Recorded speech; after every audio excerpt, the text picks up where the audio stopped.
really love a book and then you never know what to say, but then when you really hate a book, you have like the most things to say. Hi guys, my name is Amber, and for today's video, I wanted to film a recent reads. I haven't filmed a recent reads or like any kind of wrap up anything since the end of May, I think. So this will be from June to September, and now you're probably thinking, oh my gosh, there's gonna be so many books. No, it's only 8 books. I read 8 books in between June and September. That is horrible for me. Because like last year in September, I read like, or August, September, I read like 14 books in that 1 month. So yeah, I've been in a fat reading slump this year. Not very happy about that, but I've been grinding, and it's October and I've already read 1 book and I'm halfway through another book and it's only like October 5th. So I feel like I'm getting out of it and I'm getting like pumped up to read again. So yeah. Yeah, I have 8 books to talk about. I don't think I'm going to talk about all of them in detail. I'm going to talk about the ones that I actually have real stuff to say. So the first book that I read, I'm just going to go in order of when I read them, is Permanent Record by Mary H.K. Choi. And so this book is about Pablo and Leanna and their relationship. And so Leanna is a pop star and she's all famous and everything, and Pablo's just like a regular broke college student. And somehow their lives just like, and they intertwine, and they go through like this weird relationship. And I honestly don't even know how to explain this book, but I give it a 4 stars. Thinking about it now, I'm like, does it really deserve 4 stars? Even in my review, I was like super pumped up. Like I wrote a lot, and I just like about how super excited I was and everything. What really I think made me enjoy it was the fact that it was so realistic and it wasn't just like a happy, cute little book. And Pablo was like he's a college student. He was like going through some stuff that I had gone through in college, or that I am going through in college. And so I just found it so realistic and relatable, other than the fact that he ended up meeting a pop star and getting to be with her and all of that. That part was very unrealistic to me. But I don't know. I just remember finding the relationship and everything that was going on like very interesting and just like different. Yeah, that's that on what I think about that book. Yeah, I put it as 4 stars. But thinking about it now, I'm like, I don't even really remember that much about it. So like, is it a 3 or 3.5? Probably. Next, we have a book that I don't have on me because I already donated it. After I read it, I was like, okay, no, don't want that on my shelves. So I like donated it. It's called The Love Letters of Abelard and Liddy by Laura Creedle. So this book is about Lily and Abelard. Oh my gosh, why did I forget the names? It's literally in the title. Okay. Anyways, Lily has ADHD and then Abelard has Asperger's. I barely remember the book, barely even remember the ending as I'm talking about it right now. I just remember it being like cute and wasn't that much like to remember. I was like, okay, cool. Like after I finished it, I was like, all right, I just read that. Like I gave it like a 3 star, I think. And yeah, it's about their relationship. And that's it. Like really nothing to remember. Then I read Heartstopper, which literally everyone knows about. Not much to say on that one. It was just very cute. I gave it 5 stars. I was like, wow, the cutest little story ever. I haven't continued on with the series, but I plan on probably doing that at some point soon, because I just remember reading it and feeling like so happy after I finished reading it. Like, wow, that was so cute and like happy. Yeah. Next book I have is Again But Better by Christine Riccio, and I gave this book 4 stars. So this is about Shane. And so Shane, she is like, I think she's in her 2nd year or 1st year or something. She had just finished one of those years. And so she's already been in college for like a little while, and she's realizing like she's not getting the college experience. She's not like happy at all. She doesn't like her major either. And so she just wants to change it up. And then she ends up going abroad to London, just for like 1 year, I think. I don't remember if it's 1 year or 1 semester. Probably 1 year. And she like tries to change her personality, because like before, when she in her first few years of college, she was just like shy, didn't make any friends, just like went to school and then went home because she lived close to her school. So she just like wasn't happy with what was going on in her experience and everything. So she wanted to change it up, and she was like, if I want to see change, I need to do it myself. So she tries to like not change her personality, but just try to be more outgoing, and she ends up making friends and everything.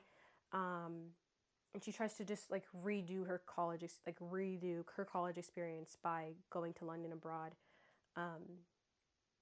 And yeah, there is so much more to this book. I really enjoyed it. I don't know. Like, a lot of people, when I saw the reviews, didn't seem to like it, but I think that was just because they watched her videos and they were like saying that they felt like they were just reading her life story or something. And, I didn't watch her, so I didn't feel like that. Like, this was all new to me. So I personally enjoyed it. There's also like a magical realism aspect to it. Because everything I just said like basically happens in the beginning of the book. So much more happens like at the end, that I can't really say without spoiling it, because I liked being surprised when everything happened.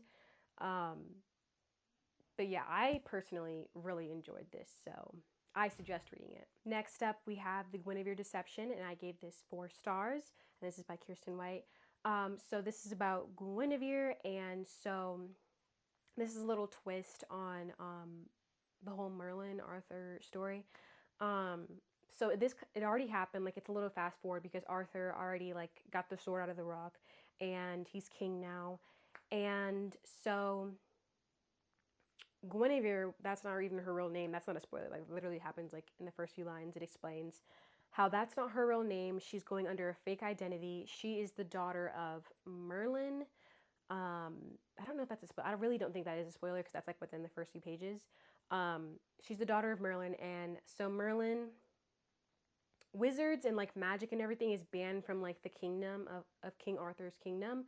And so Merlin tells his daughter Guinevere, I don't know her real name, they never like really say it, I don't think, that she needs to go and protect King Arthur, and that she needs to pretend to be this princess. So she takes this princess's identity, this princess named Guinevere. She takes her identity and she marries King Arthur. So she is now the queen, and so she is told that she's on this mission to protect Arthur from like this unknown darkness. Something's coming. Like, Merlin doesn't really specify to her. So yeah, that just is the little gist of it. She's protecting Arthur.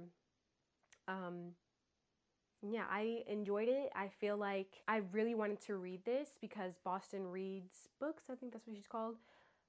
She loved this so much and she was hyping this up a lot, and so I was so excited to read this. I think I went into it like a little too excited, and that's why I didn't really give it 5 stars. It was still pretty good, but it wasn't, I don't even know what like word to say, but like there was just something off about it that I was like, this is not 5-star quality, but it was still really good. Another thing was that I found the magic system to be kind of confusing.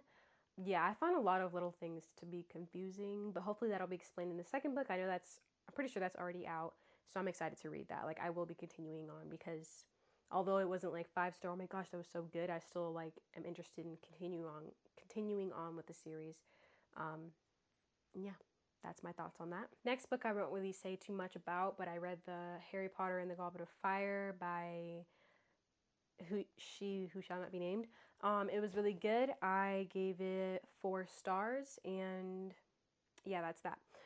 Next, I read Clap When You Land. I don't have a copy of that, but I read Clap When You Land by Elizabeth Acevedo. It was super good.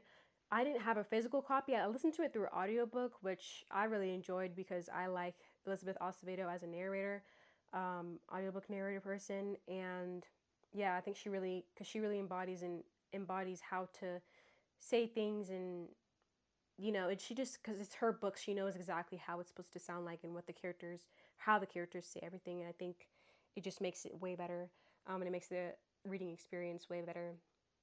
I gave this 4 stars. I really enjoyed it. It's about 2 sisters who don't know about each other, and their father dies, and because their father dies, they end up finding out about each other, and yeah, it's just so good. And like, I really like the way in this summary it says this, but it's the devastation of loss, the difficulty of forgiveness, and the bittersweet bonds that shape our lives. I think that's like the 3 main components of the whole book. And so if you like that kind of vibe of those three things, I think you would really enjoy this. A lot of people enjoyed this, so I don't think it's like a thing that many people won't like. So yeah, I highly suggest reading that, especially through audiobook. All right, as I was saying before, I was really interrupted by my camera battery dying. Sorry if it's like different now because my camera died. So last book that I finished recently, well, through September, because I've read some books in October, but in September was Cinder by Marissa Meyer, and I gave this 4 stars. I really enjoyed this. I'm so excited for the rest of the series. So this is like a Cinderella retelling somewhat. So we have Cinder, and she's like half robot, half human, and that is like despised. And she finds herself like in trouble with the prince and everything. Like their lives get intertwined somehow, and there's like an intergalactic thing. Like there's more to the story. Yeah, I am explaining this horribly. I am probably one of the worst booktubers, but I feel like everybody already knows what this is about, and I'm the last one to read this because this is like a pretty old book. But I really, really enjoyed this. I don't even know. It's like I heard this person say in their other YouTube video, it's like you really love a book and then you never know what to say, but then when you really hate a book, you have like the most things to say. And I was like, that is so true. Like literally, I find myself not knowing what to say when it comes to like talking about books that I actually like, compared to the books that I don't like, where I have so much to say. So yeah, there's my explanation for being a horrible booktuber. I really enjoyed this, and I'm excited to read the rest of the books in the series. There's the update in all the books I've read so far in the past few months that I haven't updated about. I'm hoping I'm going to get back on this YouTube grind and like book reading grind or whatever. Just reading and bookish stuff in general. Like I'm excited to get back into it. I feel like my slump has gone away, so I'm really excited. I hope you guys really enjoyed this video. If you did and you watched this far to the end of the video, I say comment down below this emoji. And yeah, thanks again for watching. Make sure you like this video, subscribe, put on the notification bell to find out when I'm posting videos because I don't really have a specific day.